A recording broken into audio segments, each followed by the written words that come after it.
Hey everybody, welcome to a very special edition of our RoboZone Extras. And I say special because we have a very special guest in the studio with us. He flew here just to be here. He's actually in town. We thought we'd bring him in. His name is Woody Flowers.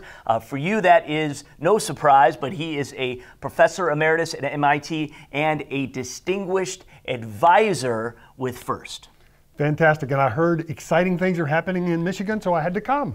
Michigan, this is the place that FIRST is happening. That's right. This is where it happens. Yes. So much so we do a TV show on everything that's happening because it's very exciting. Everyone will figure out that that's what they need to do later, but you guys are ahead of the curve. I think so. I'd like to think so. I'm glad you're. I do want to ask you before we get into, because we had some really unique questions that came to us from the FIRST in Michigan community. But tell me about this shirt that you have. Oh, it's a long story. This is probably shirt number 20. Okay. And this one has the year on it somewhere. Yep, 2018. And my wife's signature is the first one. Okay. Yeah.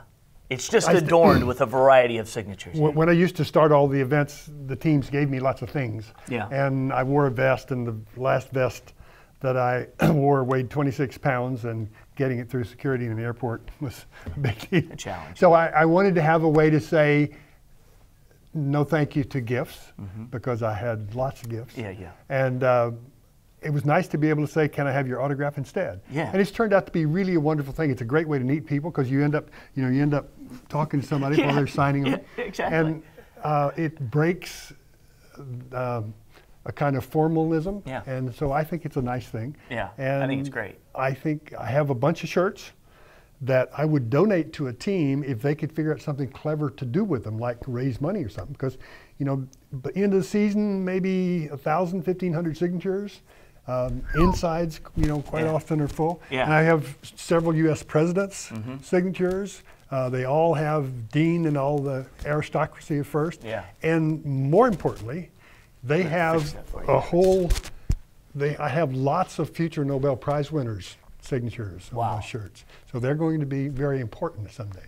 So if you get a chance to adorn this and sign this, and you're in good company. So, right. so all right. Well, let's get to it. So what we did is Gail Alpert, I want to give her all the credit in the world for sending out kind of if you had one question to ask Woody, what would you do? So we have gathered some of our favorites here. I do want to start, Is this going to be on the final? This is on the final. Oh, yeah, no. Exactly. So pay attention. Right. Where did you are a co-founder of FRC, and where did the idea first come about? So going all the way back, when I was a graduate student in mechanical engineering at MIT, one of the faculty members had heard about something called a creativity kit that the Xerox PARC guys had given and told they were kit of things and make something useful. So we did that for the students. And I watched the students in my section just really struggle with, what am I going to make? What am I going to make? And they waited and waited and waited and did most of their stuff the night before. So my office mate and I said, I think it would be better if we gave them a problem and said, kit of materials, solve the problem. So that was the first of these design and build competitions that had, a limited time, a limited set of materials, a well-defined problem, and do it. And the other part of the puzzle was to make sure that what happened at the end of that was not a judgment, but a celebration. Yeah. So that it was done in the right frame of mind. And those things grew until Discover the World of Science came and did documentaries about our competitions, and they spread around the world. They were all over Japan. I started hosting Scientific American Frontiers, and we covered some of those contests at that time. Friends, mutual friends, for Dean and I said, you've got to meet each other. So I invited Dean to come speak to my graduate product design class at MIT. He did. He then invited me up to DECA to see what was happening there. He showed me that he was working on a science experience center, trying to get kids to get interested in science and technology, and he was frustrated because it wasn't really happening. I showed him one of the documentaries of things that had happened at MIT. He said, that's great. We said, let's do it. So we did a handshake and said, let's do this. And we took off, and it's grown monotonically since. And it's a nice combination in that Dean and I are wonderfully different. We have very different styles. Dean is really smart and really hard driving and really dedicated to working all the time, et cetera. And he wants to change the culture in the country now. And I have been focused on trying to make sure that we maintain the right ethos and we make sure that we grow and do quality growth and all that stuff. Right. So nice compliment. Yeah, so the yin and the yang, yeah, all working together. I dig it. I was talking about Dean Kamen, of course, the renowned inventor, and of course, who's helped put this whole thing together. Again, it's amazing. We've been involved about 5 years now, and just the growth we've seen has been crazy, and it's been a lot of fun. Enough. It's not enough. And it's been a lot of fun. But I'd like to say that I think we got it right here in Michigan. I think we've set a good model, and others can learn from it. So, all right, so here are the questions. Let's get right to it. So, again, students were asked to, if they had one question that they wanted to ask Woodie Flowers, what would it be? Several were submitted, and we chose some of our favorites. So, Naya Johnson is a student at Cass Tech High School, Technological High School in Detroit. They are Team 2673, and she asked, what was it that helped maintain and grow your interest in mechanics at an early age, and how have you tried to incorporate that into FRC for its competitors? I was really interested because I needed some way to ask girls out on dates. And it was really important. Simple answer. See, yeah, it is important. Yeah, the only vehicle that I had, in a very small town in Louisiana, and our family was literally dirt poor. I mean, it was just scraping by. Yeah. I had a 1947 Dodge Power Wagon. That's not exactly a hot date vehicle. Right, right. So my uncle gave me a junky old 1947 Dodge four-door sedan, and I looked at it and thank you very much, and turned to my father and said, Dad, I think I want to make a hot rod out of this thing. Okay. And he thought about it a bit and said, well, okay, Scooter, but if you do that, if you start it, you got to finish it. And that was the kind of advice that I got from Dad. He was really good. Yeah. So he had a welding shop, and so I made a hot rod roadster. And doing that was really fun and satisfying. And kind of right at the end of my high school career, I had planned to get a job in the oil field and buy a Corvette, because there was a guy in town that was going to buy one. No one had one, but there was a rumor. You know? So I thought that would be cool. My social studies teacher noticed I couldn't fully extend my left arm because I'd busted it. Okay. And he said, in the vernacular of the time and place, boy, we got to get you declared a cripple. So he sent me to a hospital 40 miles away, and an orthopedic surgeon looked at me and said, this boy needs rehabilitation. So I am answering the question. Yeah, you are. I'm getting there. But rehabilitation scholarship, everybody said opportunity you can't turn down. So I gave up on the Corvette and went off to college. And really struggled because I had to take algebra and trig in college because I had very weak background. Anyway, the model was that I was always surrounded by people who were better prepared and smarter than me. So in order to make it, I needed to really work hard. And so I did that, and it kind of worked. And I ended up going to an engineering school and then off to MIT. So my interest in mechanics had more to do with just understanding the stuff around and finding it really satisfying. And you know, after spending a lot of time in engineering classes, I can look out the window of an airplane and really kind of, if I don't know what that is, I can probably guess. Because it's delightful to learn enough to be in awe. Being in awe is a big deal. I mean, you know, if you look at something and you really understand it, if I take my cell phone in my pocket and have it do an emoji of my face because it's put 20,000 dots on my face and measured, I mean, just I know. All that stuff is just so amazing. It is. And so you can't look at that and get teased and then walk away. You got to say, I want to understand that. So to me, it was a process of learning enough to appreciate the amazing stuff that's around us. And that keeps happening. It does. It's amazing. And good question. Thank you. And great answer. So, all right, let's go to a student at Plymouth Canton, which is actually where my daughter goes. She is from Team 862. And Vivian Clements is her name. What was your favorite arcade game, and did it bring back some old memories while creating Power Up? So, I didn't have a favorite arcade game because I never spent any time in arcades. However, I did. in the early 70s, when Pong first started, I was part of the Innovation Center at MIT, and 2 kids started Pong, and I don't know whether it was the one that finally became famous, but I remember playing with this really crude, simple screen. And then one of my advisees, Doug McCrae, really smart guy, I remember while he was an undergraduate student, he had started a company and written Ms. Pac-Man. And it was growing like crazy. And he was overwhelmed. He couldn't do his classes because he was running this company. And I heard on the radio that his company had been sued by Atari. So I called him up and said, "Oh, I'm really sorry to hear that. It's really sad." He said, "Oh, it's great. It's great. It's the best thing that's ever happened." So anyway, he became a very wealthy student, and his parents kept coming to me saying, "Come on, you got to talk Doug into going back and finishing that last semester." And Doug didn't have anything to do with it. So watching somebody else's favorite game, I guess, is my answer to that. And it was Ms. Pac-Man. That was written by one of my former students. Wow.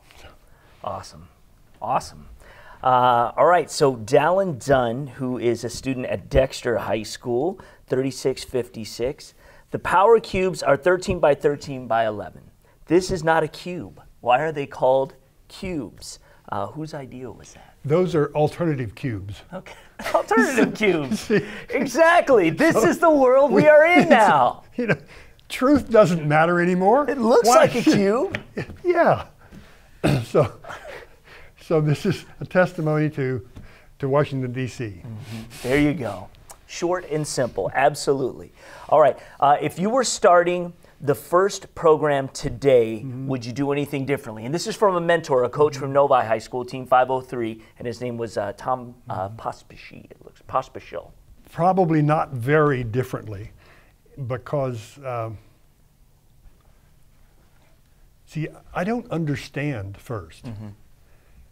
There's a whole bunch of just incredibly nice people that make FIRST work. I was just at a big, the big meeting of the science teachers, and everything was disorganized. I mean, it's not their fault, but the convention center was a mess. It was just,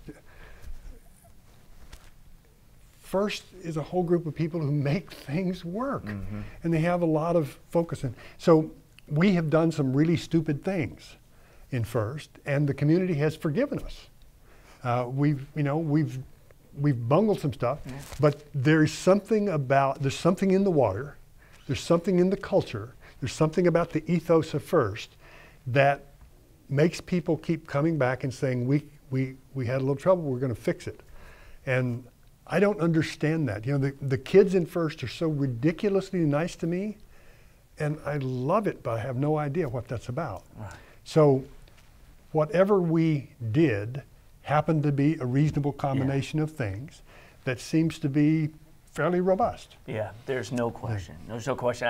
We see it, you know, one of the great things about us doing our show is that we get to showcase, you know, these kids and their passion for what they do. And you know, this was a mentor who asked that question, and the mentors, you know, if you watch our show, you'll see they are flipping out, you know, especially when they see the success from their work and whatever it is. Let me connect some of that answer to some history. In the competition at MIT, we'd had trouble with the local TV station in the beginning. They came in and were disruptive, and they were condescending on the evening news. What are those nerds at MIT doing now? Right. So I shut them off. I just said, you know, don't come, we're not going to let you know what we're doing. And when the PBS group came and said, we'd like to do a serious documentary, I told the students, you vote, decide. And they said, yes, let's do it. And they did a serious look at the pedagogy and the culture and stuff, and that was really wonderfully well done. Joe Blatt was one of the first producers that did that stuff, and he was careful and conscientious. During that time, the students had started work, you know, MIT students, if you give them a problem, they just go at it. They just compete like crazy. But they started treating each other really nicely in the process. So compete like crazy, but treat one another with respect became kind of the way it worked. You know, it'd be some trash talk, but they got along well. They took great pride in teaching every other student everything they learned. Hey, I found this out. You can take a soldering iron and the two ends of a piece of nylon string and stick them together and then do this, and look, you got it, you know. So all that sort of stuff happened. So I started calling that gracious professionalism. And when we had the first kickoff, I had one slide that said gracious professionalism. I talked about it's so much nicer if you don't try to take out the other guy, you work together, et cetera. And Dean said, that's great, more. And so the next one, I had 6 slides that said gracious professionalism. And so there's been, from the beginning, a lot of debate about why don't we just restrict it to student only? And I worked with my father. One of the reasons that he was a role model for doing crazy stuff is that we were sharing. So my teaching career was about working with rather than delivering to and being a judge. The psychology is completely different. If there is even the hint that the teacher mentor knows the answer and you're trying to find it. It's completely different if it's new to both. You know, the mentor may have a lot of experience and a lot of know about the kind of things that work, but when you're working together on a problem, the educational value is quite different. And it's also allowed us to have some tradition that carries through. Mentors that have been there a long time can save teams from going down dead ends.